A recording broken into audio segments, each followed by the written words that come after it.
Alright, welcome to another edition of What the Fuck Happenings Here in Mendham. Okay, but really, no, it is about this Google thing. Google is evil. And that's sort of related to this subject today, which is persuasion, just how difficult it is to preach the truth and do it successfully, frankly. The standards of success are not what you'd expect them to be, and I would argue in terms of actually making good arguments. You just have to really say what people want to hear, and people don't want to hear that Google's evil, that it's really stupid to put a marketing company, a company that's making money on selling ads, okay, effectively, effective ad presentation is their moneymaker, controlling the thing they're placing the ads on, the internet. That's, you just can't do the fox chicken coop thing anymore, obviously. I mean, you really can't get the answer completely wrong. Like, Google is one of the last companies that should be controlling the internet, not, the main company or only choice company. I mean, that's just so frickin' stupid. I mean, it's really hard to imagine another company to be in a worse position in terms of a conflict of interest than Google. I mean, it's like the actual worst company to own the internet. Control, manage, however you want to describe it. Alright. It's just, and yet you can't get anybody interested. Nobody will pay any attention. And that's even without all of the censorship and the other crap that goes on. And still, nobody cares. Fuck. So, yeah. It's not a very hard argument to make, and yet it has no effect on the viewing population. And it's just really... Gee, that sucks. Yeah. Alright, but that's the world that exists, so I have to figure out how to do this, preaching the truth, the simple, easy to understand truth, to this very difficult audience. Alright, anyway, problematic, blah blah blah. So I did do 2 videos this week, so we'll jump through them, and they're both sort of related. As much as I didn't think so when I made the second video, it really was connected to the video I made earlier in the week. So the earlier in the week video was a response to the modern mystic, who, frankly, he's really very, I mean, he spent his life collecting information, reading, and at a high efficiency rate, you could argue. So he deserves to be paid attention to, just because he has heard a lot of arguments and has, I think, clearly spent time contemplating those arguments and all of that crap. But the sad truth is he does it badly. His processing is flawed, and there seems to be some... There would probably likely be some easy reason. It's like the key on the... It's like the calculator's good. It's just the keyboard sucks. And the keys sort of got the stickiness. So there's keys he doesn't like being pressed on the keyboard. And frankly, and so that has sort of diminished the accuracy of what has been stored in the device, and something like that. So, but yeah, so I'm really just saying he sucks at doing logic, but I'm saying it in the context that it's not a dig at the effort and the amount of time he has devoted to the processing of information. He's done it with a bad algorithm, whatever you want to blame. But anyway, it doesn't really matter. Let's just get to it. So this mainly comes of, you see the flaws in conversations about how the monetary system works, because he spent a real lot of time on that one. And it's like he just can't get the basics right about what a commodity is and what ownership is. And he just doesn't understand the simplicity of that basic concept. Alright, anyway. So let's play some of this shit. This isn't just about economics, of course. Mostly. Right, I'm sure it has a lot. Oh, okay, I gotta fix that. Yeah, my bad. I always have to fix something just to, you know, I should pause and then fix it while I'm paused. So maybe I'll try to do that. Alright, I think we're okay now, so let's just... The left-wing bent, I'm sure it has a lot of assumptive talk about what an interaction means. You know, I say the word butterfly and you respond with death to all Jews. I mean, some sort of thing. You know, alright, don't know exactly what that's a reference to, what I'm trying to get the point across there, but, well, an interesting compilation of words. Yes, it just somehow, you know, in every single person you talk to, every single word does a little something different to your brain than it does to my brain. And that's the real difficulty here, is that over time, I would argue that what words meant in 1970, they don't mean in 2023, 2, whatever. It's just not it's not quite right. The language has changed, and the words that trigger changed. No, okay, I forgot to jump ahead. Let it out of the vault. So as long as it stays in the vault as debt and you're not pretending it's real money, it's not... Alright, so that's just a simple reference to the Federal Reserve having $8 trillion of fake asset money. I mean, it's fake vault money. The banks can never take it out. It can never move into the economy. It has to stay in the vault as, you know, fake assets. Because it's really just debt. It's just money the government owes because it bought stuff it couldn't afford, okay, with this fake money that they can never cash the check. The government wrote a check, gave it to a bank, and just telling the bank, just don't cash the check. And it can swing further than the statistics say it ought to. And then it creates damage in the economy that becomes real. Okay, so that's inflation. So that's the catch is just, okay, so there's this idea of inflation, and the fact is it can be created by these little stupid things like, yes, oil prices, you know, OPEC shuts down production, increases the price of fuel, then oil prices go up, then the other prices go up because they can afford to, and they start all gouging. And the gouging ends up doing real damage to the economy, causing real inflation, you know, and yeah, blah blah blah, and it spirals. But it really can't keep going. The key ingredient that's missing from 1970, you could say, to 2023 is the fact that there's no mechanism that requires wages to increase. So the unions have been essentially wiped out. All the important ones, you know, ones that exist are the government unions. And so there's no immediate reaction from labor that enables labor to demand higher wages. And so without wages chasing prices, the inflation won't spiral. So the inflation might just completely disappear. We actually might have some deflation as soon as oil prices regularize. So as soon as they go back to where they should be, then all the other prices will stabilize and the inflation will disappear. That almost self-justifies the hyper swing. So, right. Okay, well, whatever. Out of it, relevant to the goddamn subject, where the silence doesn't do anybody any good.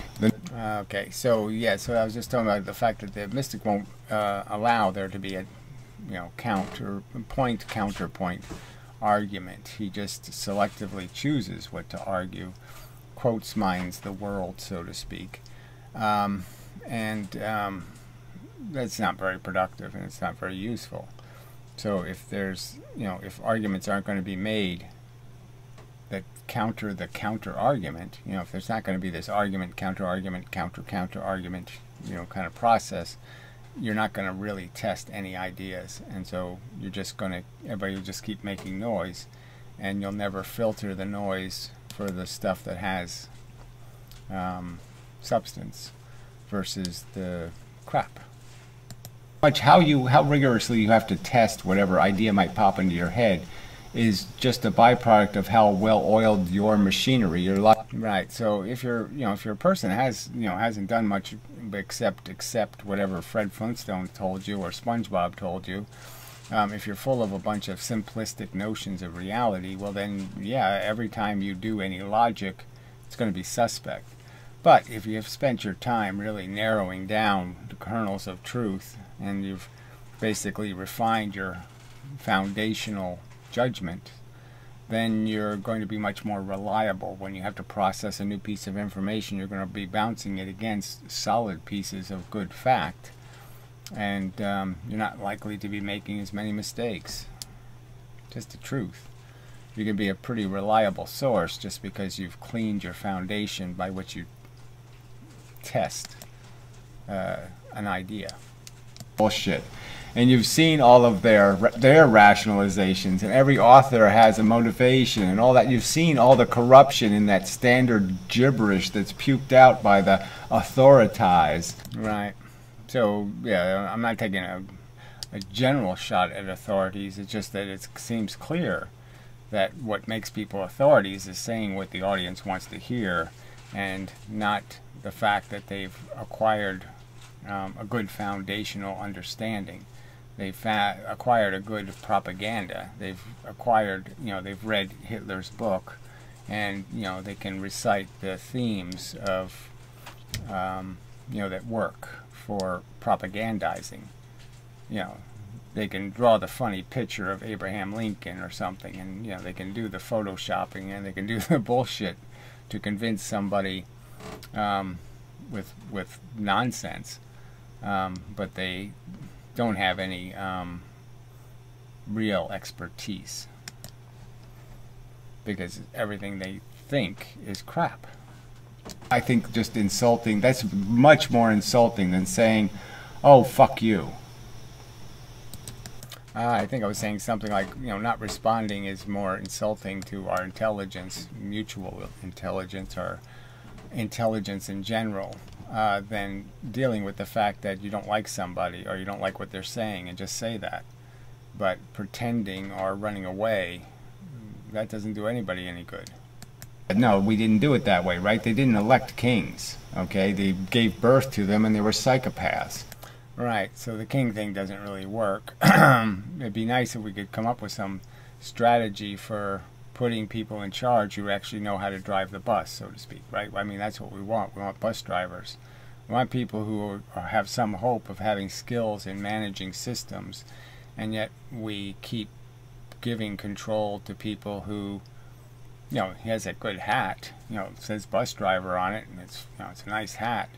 And he's, got a uniform maybe, and even a little pouch pocket with pens in it. Looks like he knows what he's doing, but no. It's all superficial. And if those things go down, then prices stay down. Okay, so the whole reason. Yeah, so that's why I already just said that a little while ago. So here's the end. Yeah, it's a great ending. I loved it.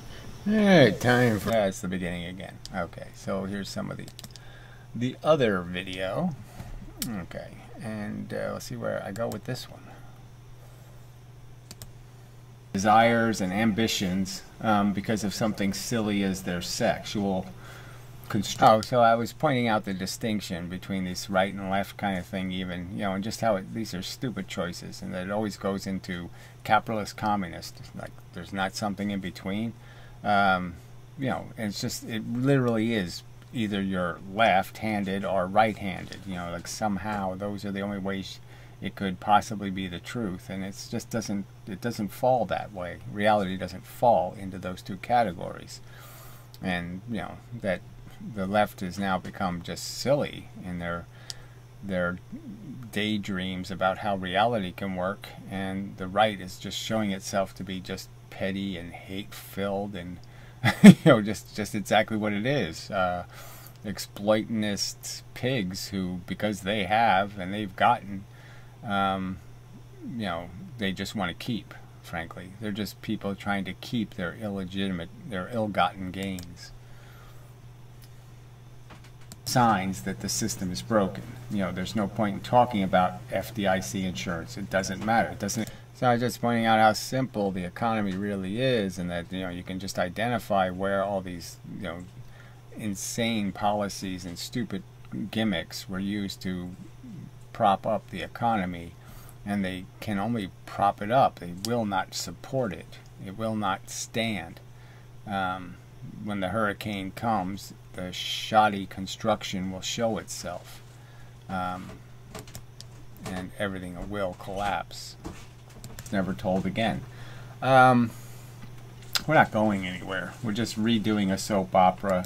Right, so this whole, again, getting to the value equation of what the fuck are people investing in? What are they, Like, it's one thing to be caught up in your life, fine, live out your life, all that kind of crap, but what is this investment in a future that is doomed? To just relive the same struggles and do the same silly ambition, drive, desire, crap all over again for failures. It'll all end in failure. It'll all end up in degrading, humiliating disability and death. So why do that? Why do you think that's a good idea? It's worthy of a redo. Especially when you haven't done it yet. You haven't faced your death. And yet you're willing to impose it on somebody else. I mean, that point alone should be enough to give you pause. To say, oh yeah, that is true. I mean, I really haven't had my average death yet. I haven't done the average death thing yet. How do I know it's worth it? Yeah. It's just so illogical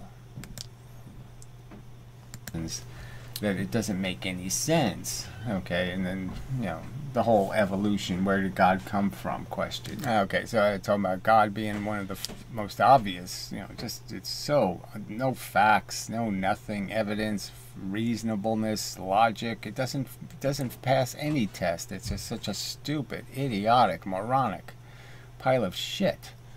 And yet it controls most of the human beings on Earth. Most of those robots have some stupid religious program running in their frickin' CPU, and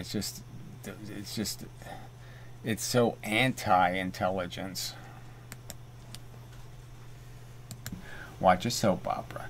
You can find some other way to entertain yourself. Okay. Right, so just pointing out the inefficiency of our existence, and that we could make.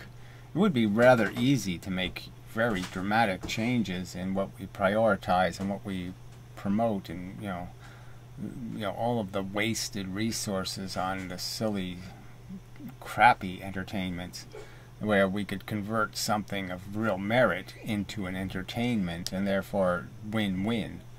We could give people jobs that are fun. Okay, we don't even try to do that. Period. You're just finding an addiction cycle and finding one that works for you, finding the drug. Okay, and that's really all. Yeah, that's all we're doing. We're just addicts. It's just everything that we enjoy is part of some sort of psychological prioritization that doesn't usually have any rational connection to anything logical or reasonable. It's just a drive and a desire. I must win. I must, the whole competitive crap. Somehow it's more important that I win than they win. I mean, just stuff that contains no kernel of logic, and yet we're controlled by the passions it creates. The two things aren't the same thing. Alright. I mean, that does bring up a thought that pops into my head. It's just that was one of the realizations I had as a kid that was really got in my way, okay, with the girls, was I gained the capacity to imagine them with somebody else that might be better than me.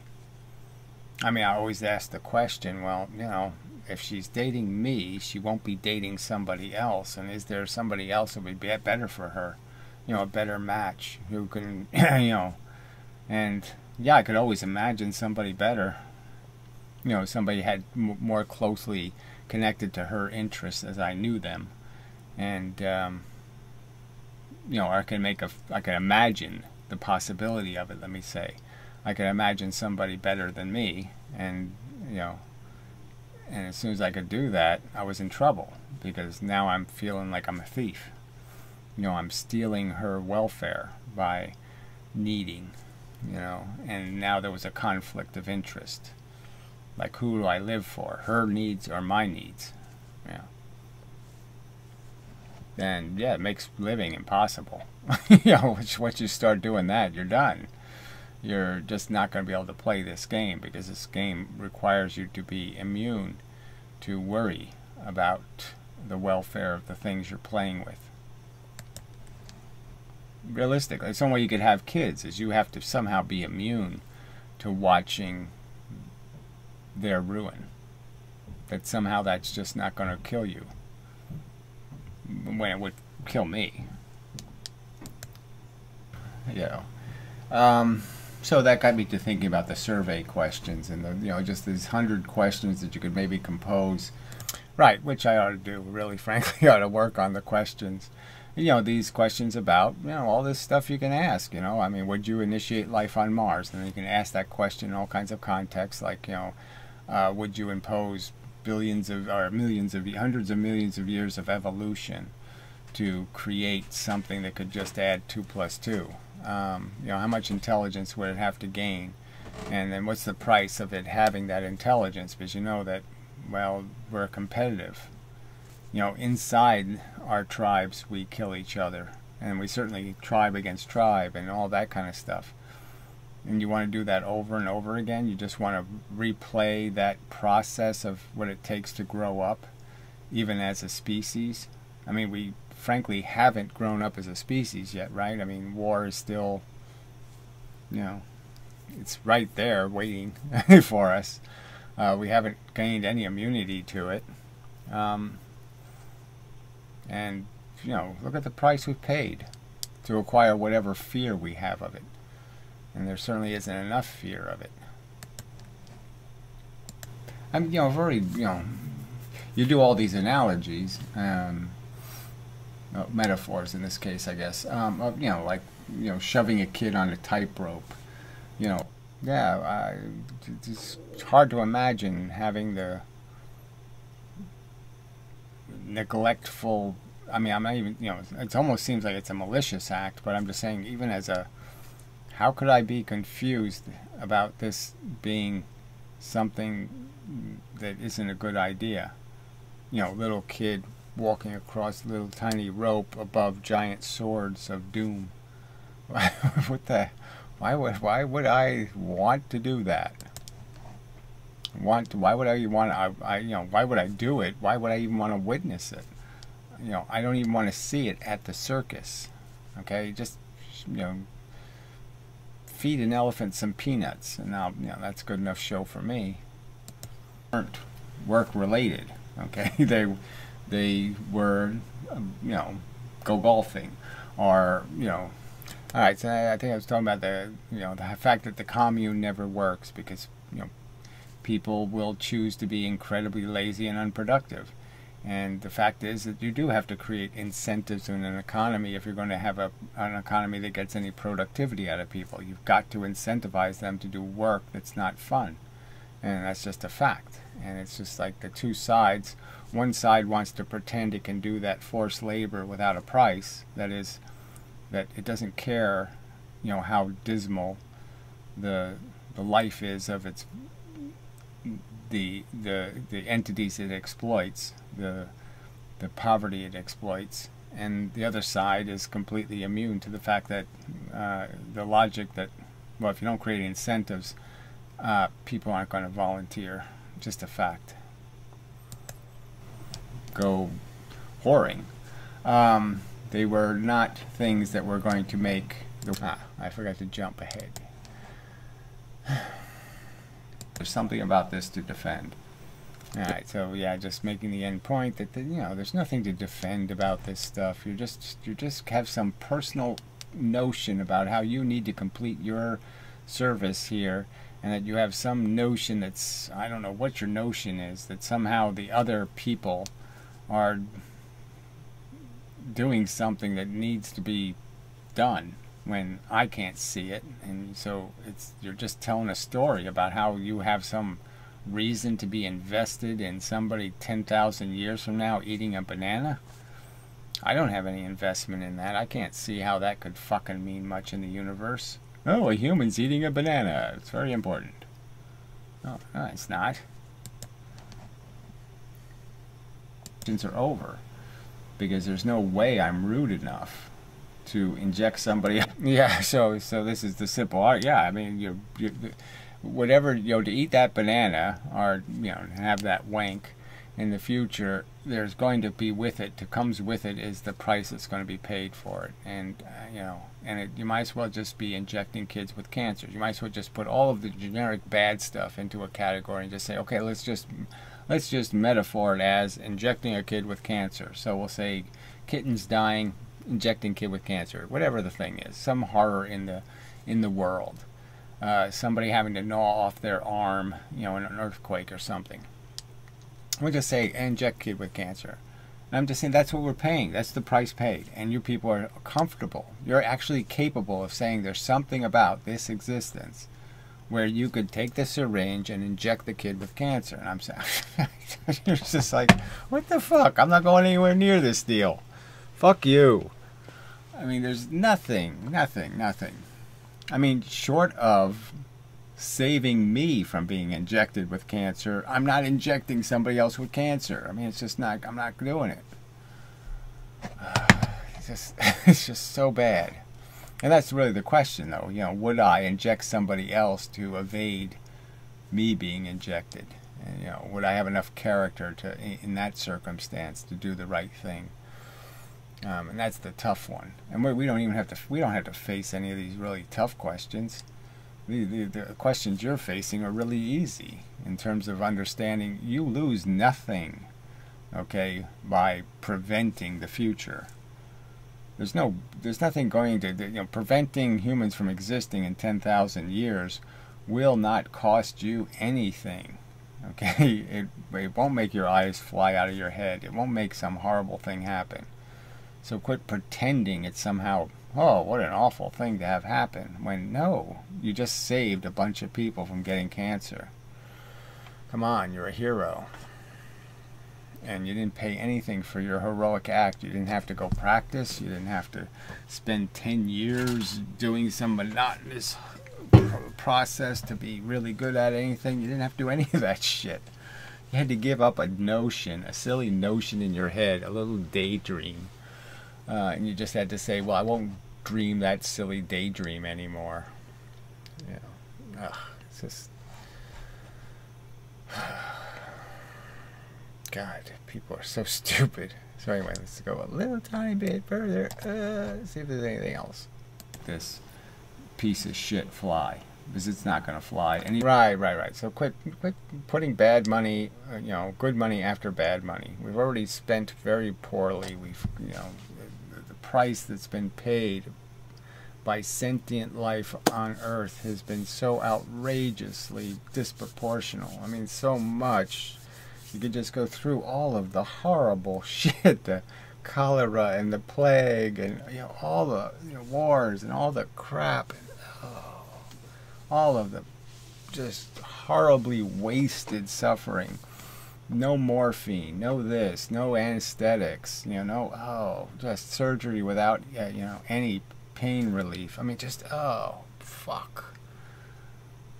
And then, like I said, you go into all the millions of years of animals just being used up in this brutal system. All of the little lion cubs, you know, huddled by their dead mother who got bit by a cobra.